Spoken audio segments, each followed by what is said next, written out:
Have you ever wondered what it's like to fly a 3/4 of a ton kite over London? Well, we got a chance to actually try and fly this kite, which we did in Fournier Street earlier this year. The brief was to come up with a 4 metre by 4 metre roof light.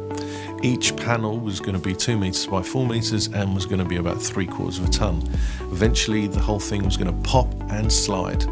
So that's never been done as far as I know, and it's going to work a bit like a roof light in your or sunroof, effectively in your car, where it just pops out and slides across. The challenge of moving something like that and using technology is so it's silent. So when you're in your house, you haven't got this big clunking, grinding noises. It's literally just you press a button and it silently glides.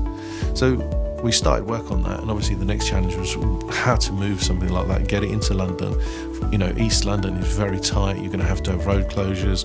A lot of the roads have got basements underneath, and obviously can't take those weights. So we had to bring in specialist contractors and companies and cranes to come and bring that all together. And then when we're lifting these things across 4-story houses in East London, that's when we see the whole kite coming across, because when wind picks up a pane of glass that big, you really do have that danger. So timing is everything, logistics is everything, and we were keeping an eye on the weather, the wind, and obviously we had the right guys to land it when it eventually got there. Once installed and this thing was moving and driving beautifully, one of the key challenges is with a 5-degree pitch is sealing.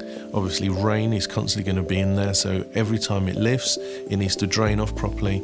Every time it seals it needs to drain 100%, so you're never getting any water in. And that was a real key challenge on how to use the gaskets and the technology so that it wasn't interrupting and it was frictionless. You guys are probably thinking, I'd like to do something like that. Well, the things that you need to think about are obviously location. Where in London is it? How are you going to get it in? Functionality. How are you going to seal it?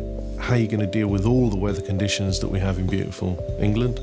Sun and rain, of course. And some of the technical details. So really think about the technology that's going to drive this, especially if you're going to move big, heavy components, is using the electrics, using the technology, or maybe you'll go for pneumatics. But all of this needs to be worked out, so give yourself plenty of lead time to really discuss this with both your engineers, your manufacturers, your installation specialists, and of course, working with the architect.